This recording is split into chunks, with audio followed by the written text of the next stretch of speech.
Hello, everyone, and welcome back to another episode of the Aviation Nerd Podcast. Today we have a very special guest. He served in the United States Navy as an F-18 fighter pilot, graduated from Top Gun, and is the founder of the No Fallen Heroes Foundation, which is a foundation that helps prevent veteran suicide.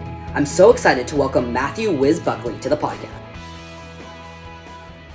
So, you grew up in South Jersey with 5 siblings. And of course, you went into a career of aviation. So I was just curious, what was your first memory of aviation? I think first memory of aviation was just being a kid going to an air show at McGuire Air Force Base and seeing the United States Navy Blue Angels and the Air Force Thunderbirds. So was always interested in aviation at a young age. And then my best friend growing up lived across the street from me, and his dad flew F-106s for the New Jersey Air National Guard right out of Atlantic City, right near our house. So I used to see him in his flight suit, and got to go out to the air base out there and check out what he did. So just from a young age, being immersed in fighter aviation, I was always interested in pursuing something in that field. And also just growing up with my dad. My dad and I used to watch a lot of, World War II movies and, Battle of Midway or Pearl Harbor. Just naval aviation, particularly, was something that always had my interest. Great movie called The Bridges at Toko Ri is another good movie. So, yeah, so real life examples, and then also just seeing it in the movies. Nice. And did you at that point know that you wanted to fly or go towards a military career? Yeah, I knew at a very young age that I wanted to not only fly jets, but also serve my country in the Navy. I had, when I was in high school, I got nominated to attend the Air Force Academy, but I kind of had my heart set on carrier aviation. Anybody can land on a 10,000-foot runway. It takes a little bit more skill and effort, and to land on a pitching deck at night in bad weather, low on fuel. So I decided to stick with the Navy. Yeah. And so you did end up going to the Navy in, I believe, 1991 after graduating from Jacksonville University. And I think you already touched on why you went with the Navy, but you were lucky enough to get to go towards flight school. You flew the T-34 as well as the T-2 and the A-4. And you ended up flying the F-18. And I'm curious, was that your first choice? Because I know some people get to pick what they fly. Was the F-18 your first choice? And why? F-18, yeah, F-18 was my first choice. I finished first in my class in flight school and jets, and you always get your first choice because when I got winged in 1993, the Tomcat was still out there. Most people have seen the original movie Top Gun. That was the F-14 Tomcat. We still had A-6s, which was the an attack jet called the Intruder. We still had Prowlers, EA-6Bs. We had S-3s, which were anti-submarine jets. So the Navy had a ton of jets when I got winged, but the elite, the best of the best, wanted to fly the F-18 Hornet because it was just about maybe 10 years old at the time and was the premier state-of-the-art fighter. So that's why I, really busted my ass in flight school, was to be number one, because unless you're number one in your class in flight school, it's needs of the Navy.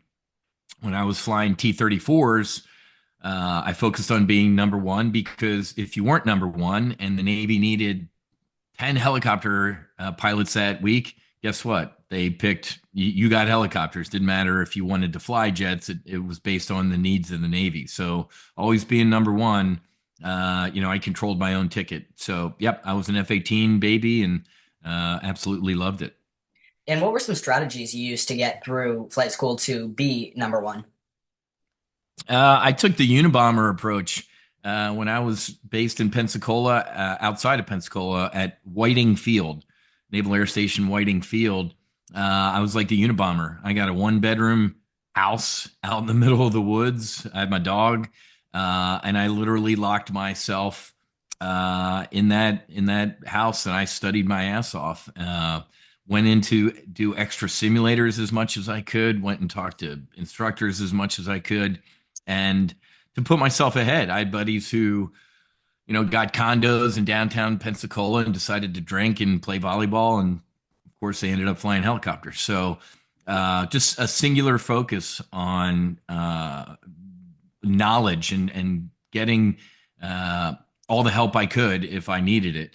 Plus, before I went to Jacksonville University, I spent a year in Daytona Beach at Embry-Riddle Aeronautical University. So I'd gotten my private pilot's license before I went to flight school in the Navy, which was just enough flight experience. If you have too much experience, it can actually be a negative because the Navy is going to teach you what you need to know and how you need to fly.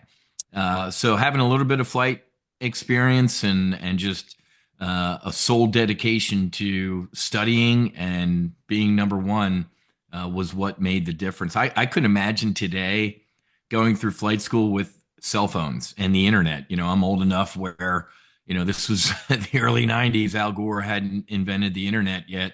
So thankfully, there was not too much distractions, and I could study. But today with all these distractions and everything like that, it's definitely got to be a lot tougher. Yeah, I can imagine.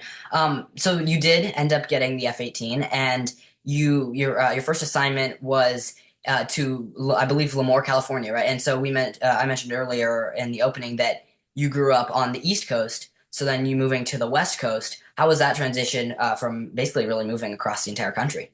Yeah, it's funny because only two of us in my winging class selected Hornets or got F-18s. There was only two Hornets, and the top two of us, that's exactly what we wanted. And it's funny because my buddy Mark, he's from California. He asked for Lemoore. I'm from Jersey. I asked for East Coast. I asked for Florida. And of course, the Navy doesn't listen to any of that stuff. So they sent him to the East Coast and sent me out to the West Coast. I mean, just welcome to the military, right?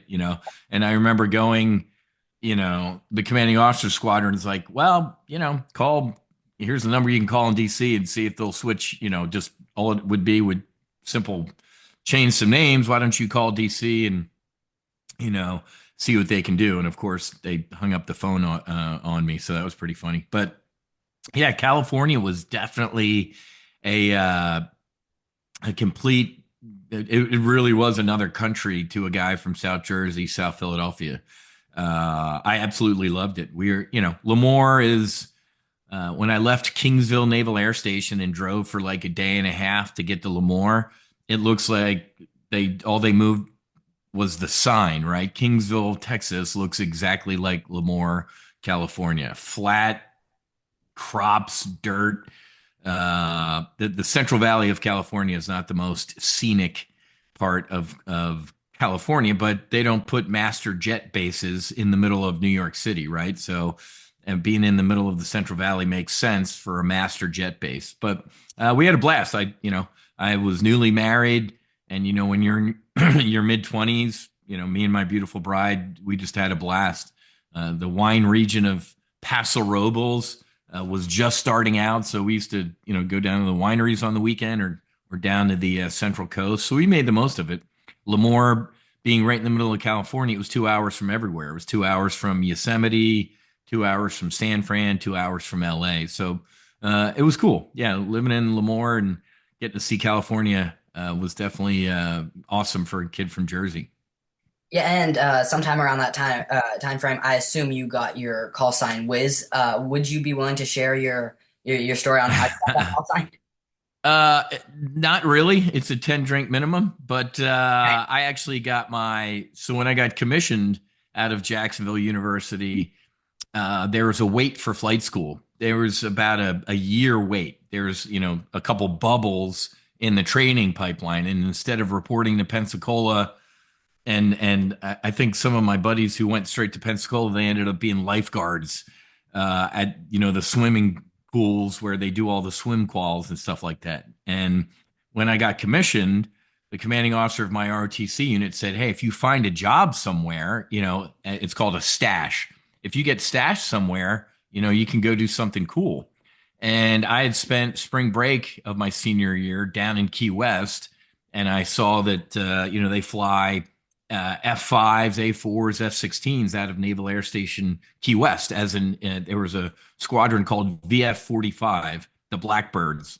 It was an adversary squadron. So I called them and said, "Hey, I'm I'm an ensign, newly commissioned ensign, and there's a wait for flight school. Could I come down and be a stash ensign with you all? And they said, yeah. So I actually got the jump in the back seat of F5s and A4s, and I think I had about maybe 50 hours of jet time before I even went to Pensacola for flight school. So that definitely didn't hurt. But down there is where I earned my call sign Whiz, and let's just say that fighter pilots aren't running around out there with call signs like Maverick or Iceman. We earn our call signs, and it's usually by doing something stupid. So my call sign's Whiz, and it has nothing to do with intelligence. So I'll just leave it at that. Okay. So then after your first tour, you ended up going to a reserve squadron, I believe, a little while after that. And you were able to fly for, I believe it was FedEx, and then also fly F-18s on the weekend. So, what was the reason behind your decision to go on to reserves? Because I know a lot of military pilots will usually stay in active full time for a while. So, what was the reason behind your decision to go to a reserve squadron? Well, there's a big 3 year station between Lemoore and the reserve squadron. So I got picked up by VMFAT 101, the sharpshooters. So I did an exchange tour with the Marine Hornet training squadron. So I went down to Marine Corps Air Station El Toro, which was down in Orange County. And then they were closing El Toro. So I did a year in El Toro with that squadron. And then we went down to Miramar. So I spent 2 years down in Miramar as an F-18 instructor in in the sharpshooters. But around the year 2000, everybody was leaving. Every fighter pilot I knew, there was just a handful of guys that were staying in to make the military career. And in the year 2000, everybody was going to go fly for the airlines and be a rich airline pilot and work 1 day a month and hang out with flight attendants and party. And winning, I won the lottery because winning the lottery in the year 2000 was getting that airline job, but also getting a job in an air guard squadron or the reserves flying fighters on the weekend. So the year I applied to VFA 201, the Hunters at Naval Air Station Fort Worth, I think there was only 2 slots, and I think there was about 30, 35 guys that were applying for 2 slots. That same year, the year 2000, there was 12 people that applied to be Blue Angels. So not too many people were wanting to stay in. So I got picked up with my buddy Fitz, and I ended up flying Hornets in the reserves for about 5, 6 years. My last Hornet flight was in 2006. But yeah, so I got hired by FedEx, went to FedEx and was miserable. I was a young, 30-year-old kid flying from midnight to 8 in the morning, and I hated it. I am not a night guy. I can't sleep in a hotel during the day. And most of the guys in my reserve squadron were American Airlines pilots. Why? Because we all lived in Dallas, Fort Worth, and that's where American Airlines is based. So I remember saying, you know what, this is just stupid. I can't stand flying for FedEx. I hate the night stuff. And I'll never forget one day in the squadron, I had gotten back from a FedEx trip and I'm like sleeping on the couch in the red room because I just don't even know what time zone I'm in. And a buddy of mine threw his cell phone at me and he said, "Hey man, if American Airlines crew scheduling calls, just pretend you're me and tell them you'll be there in a couple hours. I'm going to go do a 1v1." And I was like, "Are you kidding me, man? You're getting paid you're going to go fly the Hornet and get paid by the Navy, and you're sitting reserve for American Airlines? Dude, sign me up for that." So I quit FedEx and I went to American. And the morning of September 11th, 2001 was supposed to be my first day at work for American Airlines, and we all know how that went. So actually, you segued perfectly into my next question, which is you were on reserve during September 11th. So, and I believe you also were at the squadron that day. So, if you just want to share a little bit about what your experience was like on that day. Yeah, I was packing. I was in our master bedroom packing for my flight that later that day from DFW to Miami and then Miami to Cancun. The night of September 11th, I was supposed to be in a conga line in Cancun. My wife came in and said, "Hey, you better come take a look at the TV. Somebody hit the World Trade Center with an airplane." And I was like, whatever. I'm a busy woman, probably a small airplane lost in bad weather. And she just had this look on her face that I was like, okay, I'll come take a look, and went out and saw the TV in the TV room, and beautiful day in New York City, not a cloud in the sky, and a massive smoking hole. And I just stood there going through my mental aviation checklist of how this could have happened. And boom, the next plane hit. And I immediately knew that was an attack. We were under attack. Ran into the bedroom, pushed my American Airlines uniform in the closet out of the way, threw my flight suit on, threw my boots on, jumped into my old 89 Porsche, and I broke the land speed record getting out to Naval Air Station Fort Worth. I got out there. Right behind me, they ended up closing the air station and went to a ThreatCon Delta. Me and another buddy had made it out to our squadron. We called down to maintenance and told the maintenance chief, get two of the jets armed, and all we had was bullets. We didn't have air-to-air missiles since we're a poor Navy reserve squadron in the middle of Texas. But around that time, we were talking to maintenance to get these jets ready.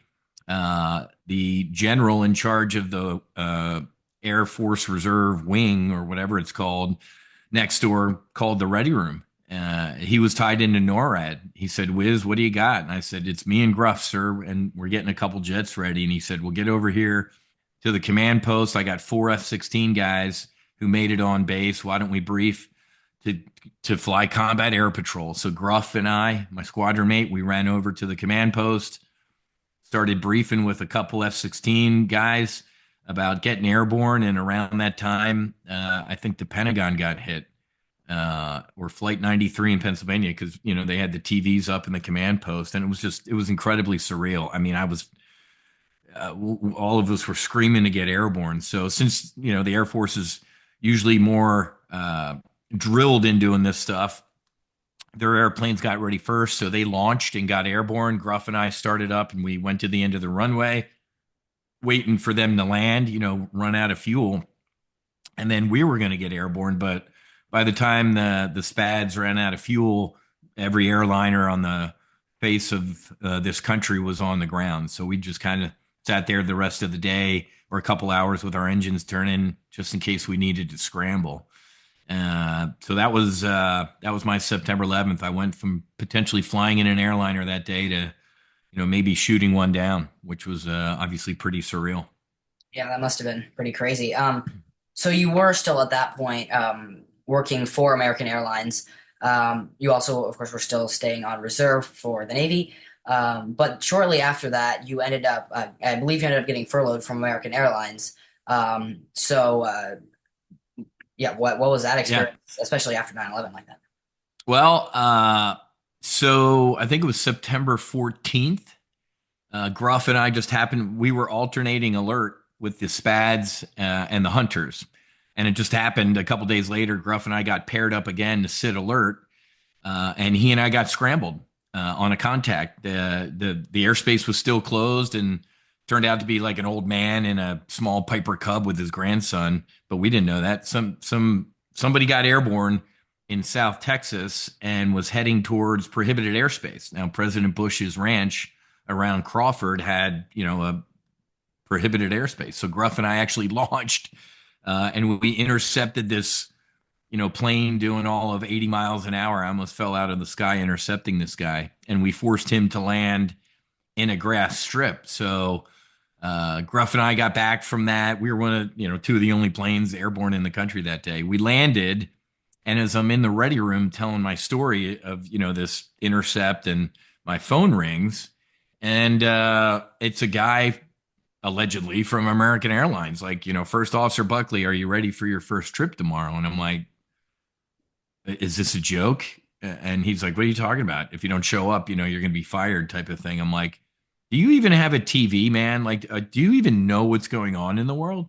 I said, "All right, I'll be there." So September 15th, showed up to DFW, and thousands of airliners scattered all over the place. And when I got to the airplane, my instructor was like, "I wasn't even going to show up, man. I don't even think I got a job, but good on you for showing up." I'm like, "Well, that's just great." So we get on the plane, and I think we had at most 30 passengers, and they weren't passengers. Essentially, they were American Airlines employees based in Miami who had gotten stuck in Dallas during the attack. So we, flew this almost empty airliner from DFW down to Miami, and going down to Miami, the captain was worried about his job. I'm like, I just started here, and you've been here for 20 years, and you're worried about losing your job. But on the way down, he was telling me this story. He said, "Oh man, I got furloughed in the 90s. I was on a trip like in Ohio, and I got to the airport, or we landed, and the gate agent said, 'Hey, you're furloughed.' The captain got a message, and you're furloughed." And he's like, "They didn't even give me a ride home, man. They furloughed me on a trip." But the gate agent knew me, so she just gave me a buddy pass, and I got to fly home. Can you believe that? And I'm like, my God, that sucks. We land in Miami. We're at the crew hotel. I'm checking in. The captain already checked in, but he's over there on his cell phone. I check in. I get my room key, and he comes up to me and he says, "Man, you're not going to believe this." I'm like, "Try me." He said, "Well, I was just talking to crew scheduling, and you're furloughed. I need to take your ID card."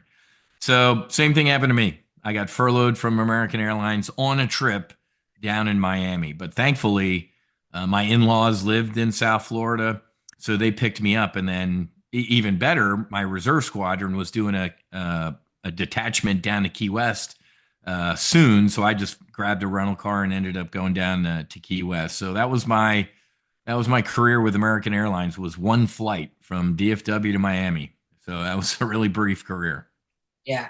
I mean, I guess a pretty common story is, most military pilots, I guess, would probably go to the airlines after their military career. And I guess you did for what, a day or so. But you chose not to go to any other airlines after that. So, but you still stayed on reserve. So, what was the reason behind your decision to not go to another airline? Well, I had actually, after I lost my job in American, I applied for JetBlue. JetBlue was this new airline. It was just, really getting airborne. It was small. And so I got hired by JetBlue. And I said, you know what? This would be my third airline in as many years. So I really didn't like it. I'm not a guy who can sit in the front of a piece of pressurized aluminum for 8 hours a day. And after 9/11, they're arming the cockpit doors. And, the old days, the cockpit door was open. You talked to the flight attendants, you hung out. It was a social thing. And now I'm like, man, this industry is just, it's on its deathbed. And I knew I had a lot more skills than simply, being a stick monkey. I could be more than a pilot. On active duty and in the reserves, I taught myself how to trade stocks and options.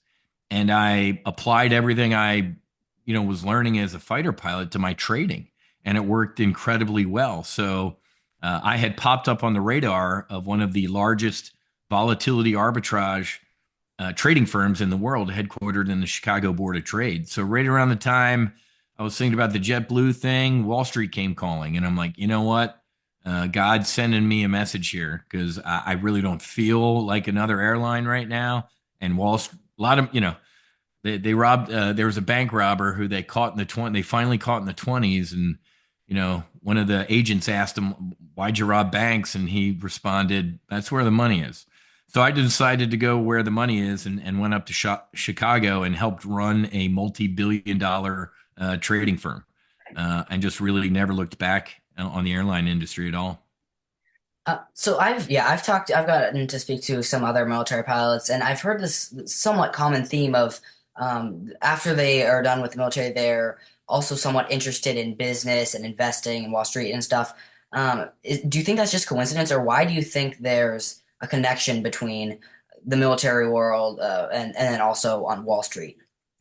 Well, you don't join the military to get rich, right? You join the military to serve your country, see the world. So anybody, interested in making a little bit of extra money, and even a military retirement sucks. It's just, even if you retire at 20 years with a quote full military retirement, you got to get another job. Ain't nobody living off their military retirement. You're going to have to do something else. You're going to have another career, right? So that's part of it. I think the other part of it is, at least for me, trading is a form of combat, right? Somebody's going to win and somebody's going to get their ass kicked. There's going to be a winner and there's going to be a loser. So in fighter aviation, there really is no points for second place. So kind of like we talked about, me studying to be a fighter pilot. Same thing in finance. You got to be right. If you're not right, you're going to lose some money. You're not going to die like flying in combat or trying to land aboard the boat, but it's going to leave a mark. And most fighter pilots are wired with the ethos of I want to win and I don't want to lose. So trading or investing definitely has a lot of that to it, or even just your Wall Street investment banking type of atmosphere, right? Trying to get a big deal done. There's a lot of moving parts, and somebody's going to come out on the winning side. There are places in Wall Street where you can have, both sides can win, which is obviously a bigger win, right? If both sides can win, but take no prisoners type of attitude is the attitude to have on Wall Street. If you watch the movie Wall Street, the main character Gordon Gekko quotes Sun Tzu, The Art of War, a lot through the movie, and it's funny on Wall Street because a lot of these so-called legendary investors or smart money people kind of fancied themselves as like generals or admirals, right? They kind of thought they had this thing, and so whether it's the military or it's finance or Wall Street, you want to win, and if you don't win, bad things can happen. So I think that's part of the allure to fighter pilots heading to Wall Street. Yes, an interesting way to look at it. I hadn't thought of that before. But if we could just hop back quickly to your time in the military. So, for most pilots, after their first tour, which for you wasn't more, after their first tour, they'll a lot of more opportunities will open up. So things like test pilot school or the Blue Angels or Top Gun. And you ended up going to Top Gun, but I believe, correct me if I'm wrong, but you were on reserve when you got picked up to go to Top Gun. And so, yeah, how did that opportunity come about? And yeah. Yeah. Yeah. So in 2003 or four, I believe it was, I became the adversary officer in our reserve squadron. So the hunters, as it alluded to earlier, every other month, we spent about 2 weeks down in Key West as an adversary squadron. So before a regular good guy squadron goes and faces bad guys, you got to face some practice enemies, right? So we call those adversary squadrons. So, as an adversary officer, I was in charge of all of our adversary debts in the squadron, which also meant I had to train all of our pilots in all the bad guy tactics, all the bad guy weapons, and just about everything. So, Top Gun actually has two courses. One's a blue course for the good guys to go through, and then Top Gun also has a bad guy course. It's called the red course or the adversary course. So as my Top Gun class, 95% of the folks were going through the blue course, but 5% of us were the bad guys. So up at Fallon, Nevada, where Top Gun is, being an adversary is it's a dream. I had F-18s at my disposal. I had F-5s. I had F-16s. So I was responsible for creating, threat to bad guy invasion, right? We treat the air station as like, the enemy base. And around the air station, there's a lot of bombing ranges with, tanks out there, runways. And sprinkled throughout the Fallon ranges are IADS, Integrated Air Defense Systems. So our alphabet agencies do a pretty decent job of going around the world and either buying or acquiring enemy surface to air missiles. So when you're a good guy up at Fallon going to try and bomb a target, you're going to face enemy aircraft, F-16s, F-18s, and F-5s, and you're going to be lit up by enemy radar that is actually enemy radar. So all you're going to see on your displays is as if it's an enemy radar. So as an adversary pilot up at going through the Top Gun course, it was pretty cool. So I'd be in charge of sometimes 15, 20 bad guy aircraft, maybe even sometimes 30. And then also the IADS, the, surface to air missiles and radar systems on the ground.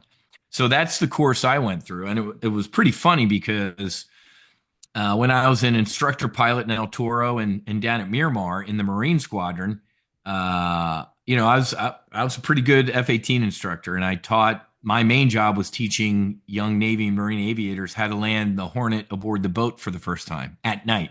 Because during the training command, you don't do any night landings. It's the first time you go to the boat at night is in the RAG.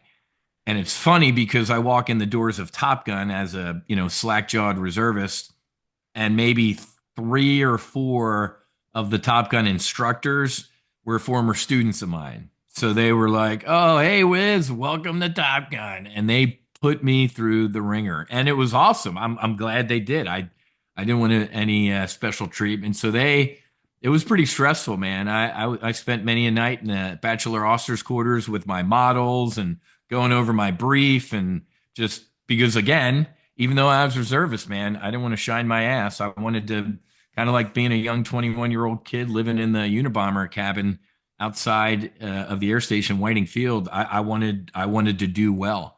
Yeah, so I had a great time. I went through Top Gun as a reservist, got my adversary patch, and went back to the squadron as the adversary officer. Yeah, and I have, and I'm sure a lot of my podcast listeners have watched the both Top Gun movies. So I'm just curious how do the Top Gun movies compare to actually what you guys do in real life with real Top Gun? The first Top Gun movie, the flying scenes, were below average, but the storyline was somewhat realistic. The second movie, Maverick, the story was probably the dumbest thing that I've ever seen in my life, but the flying was realistic.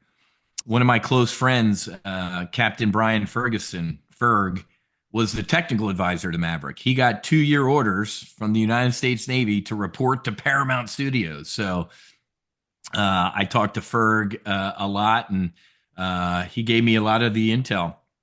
If when you see the actors passing out in the movie, that's them passing out for real. All the actors got to fly in the Hornet or in the L-39 Albatross. So they put the actors through their paces. So the flying scenes were pretty good in the second one, but the story just, think about it. It was literally laughable to me. Let me get this straight. The current Top Gun sucks so bad, or the current crop of Top Gun graduates is so bad that we have to bring a 60-year-old out of retirement to fly a mission that these young kids should be flying. I mean, that's kind of an indictment on how lousy Top Gun is, right? If there's only one guy in the Navy that can kind of fly this type of mission, Top Gun sucks. And if those are our Top Gun graduates, what about the regular fleet aviators, right? Because remember, maybe one guy or gal from each squadron gets to go to Top Gun every couple years. Because at Top Gun, you're taught to be an instructor. You're taught how to teach, right? So when you go back to your fleet squadron with your shiny new Top Gun patch on, you're supposed to teach. You're supposed to say, "Hey, I just came from the mountain. Here's all the latest knowledge, right? Here's the current threats. Here's the current tactics." So not everybody obviously gets to go to Top Gun. It's a very, very select few. So if that movie's saying not only do our Top Gun graduates suck, but our fleet aviators couldn't do this mission, we're in a lot of trouble. So it was dumb. And Tom Cruise ejecting, first of all, ejecting at Mach 10, or whatever it was, your body would have most likely disintegrated. But then, him ejecting and running through the forest. Ejecting is one of the most violent things that can happen to a human body. And if you're 60 something years old ejecting, you ain't running through the woods anytime soon. And that, I could sit here forever and nitpick, getting an F-14 Tomcat airborne in the United States Navy was a maintenance chore, man. Them running into some third world country, Iran, and just jumping in a Tomcat that's fully armed and ready to go it's laughable. But I can sit in a movie with some popcorn just like anybody else. But it was just the second one was dumb, but the flying was good. Yeah. So I know we are running a little short on time here, but I just wanted to talk just a little bit about after you left the military. I know we touched on a little bit earlier that you did some stuff on Wall Street, and then you also started the No Fallen Heroes Foundation. So if you just want to talk a little bit about what you're doing nowadays, yeah, go ahead. Yeah, about 4 years ago, when I was flying fighters in 15 years of flying fighters, I lost 16 buddies. Not one combat loss. That was weather, stupid mistakes, mechanical issues, and more weather, more stupid mistakes, more mechanical issues. So not one combat loss. But that doesn't lessen the loss, right? I had dinner with K9 on the Abraham Lincoln, and an hour later, he went off the bow and he was dead in the blink of an eye. I mean, it was a lot. And then, along the way, I've lost three F-18 brothers to suicide. One of them was a groomsman in my wedding, Captain Eric Swenson, Swede. Wife, five kids, decided to just didn't want to be here anymore. So about 4 years ago, I saw that government estimates said 17 veterans take their own lives every day. And I just was stunning to me. That's a mass shooting. If 17 children were being shot, not once a year, I'm talking every day in our schools, this country would freak the hell out. But since it's veterans, we just kind of, okay. We've lost close to 150,000 veterans due to suicide since 9/11. An insane amount compared to what we've lost in combat. It just doesn't even register. So 4 years ago, I said, you know what, I want to do something. Wall Street's been very good to me. I'm not a pharaoh. I'm not going to put my money in my casket and take it with me. So I decided, you know what, why don't I throw this over the fence and let's start a nonprofit called the No Fallen Heroes Foundation to try and end veteran suicide. And I had no clue what I was going to do. I mean, how do you stop a veteran from killing themselves? It's just, I racked my brain. You help them find a home, a job, buy a suit. I was clueless on what to do. And around that time, a buddy of mine said, hey, there's these Navy SEAL veterans and Special Forces guys that go down to Mexico and they do psychedelic assisted therapy. And there's a really cool group going in a couple weeks. Would you want to go? And I said, go to Mexico and do drugs with Navy SEALs. It sounds like a great weekend. Sign me up. But I had absolutely no clue what I was getting into, and the experience saved and changed my life. I don't know if folks have seen the movie Lone Survivor or read the book. Lone Survivor, the movie with Mark Wahlberg. But I went down to Mexico with Marcus Luttrell, Navy SEAL, Lone Survivor. Jared Taylor, JT, one of the founders of Black Rifle Coffee, another Navy SEAL, and also an NFL player who was suffering from some pretty tough stuff. Every hit in the he was a linebacker. Every hit in the NFL was a car crash. So the five of us went about an hour south of San Diego. Why? Because if you do it in San Diego, you're a criminal. If you do it in Mexico, it'll save and change your life. So I went down to Mexico, and it was the most transformative experience of my over 5 decades on this planet. So I got home and I said, this is how we're going to end veteran suicide. So I got home and decided we're gonna give healing grants to veterans, first responders, and their families to sit with these sacred medicines to heal their traumas. Why first responders? Well, a lot of folks leave active duty and they take off that uniform, but they don't take off the trauma. And then they go home and they throw on a new uniform as a first responder. And sometimes the trauma experienced as a first responder can be even worse than what they experienced in the military. And then obviously family members, because family members serve too. There's actually a study going on right now on long-term grief using psilocybin with Gold Star moms and spouses. And from what I hear from buddies who are helping with that study, we're going to be blown away. I'm not going to be blown away because I know what the results are going to be. So these medicines have been used for thousands and thousands of years to heal all sorts of traumas and afflictions. Ibogaine, the medicine I sat with, has a huge anti addictive property about it. I was a drinker. I'm not proud to say that. I was a bad drinker. I couldn't look at alcohol. I couldn't smell alcohol for about a year after I sat with the medicine. It actually made me dry heave. So it's the power of these medicines are just incredible. So we conduct healing retreats in Mexico, Costa Rica, and I'm proud to say, thank you to the voters and the great people in Oregon and Colorado. These medicines are now legal at a state level. So we've knocked out our first healing retreats in the United States in those two great states. And then I'm happy to announce that last week over Veterans Day, we had a couple grant recipients go to a place in Oklahoma called Rising Ridge. And Rising Ridge is a church. So Uncle Sam, if we got Scientology, and I love my Scientologist brothers and sisters, if that's a religion, then why can't you make your own religion where you're using these medicines in a sacramental sense? So Rising Ridge operates under the banner of a church. So I talked to the guy who ran the retreat, and the folks we sent to that retreat just had an incredible time. A lot of healing.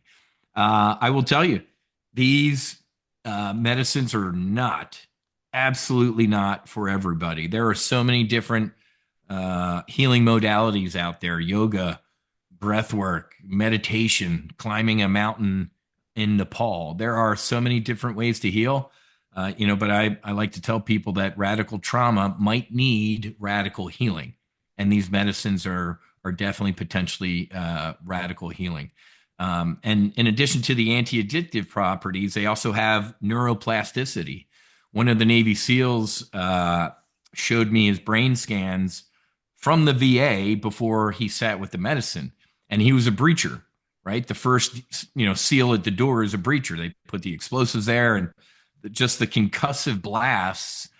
This guy had a ton of head trauma, dark gray and black spots on his brain scans. And about 3 months after sitting with the medicines, his brain scans were completely white.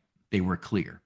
So these medicines have incredible potential to heal our heroes.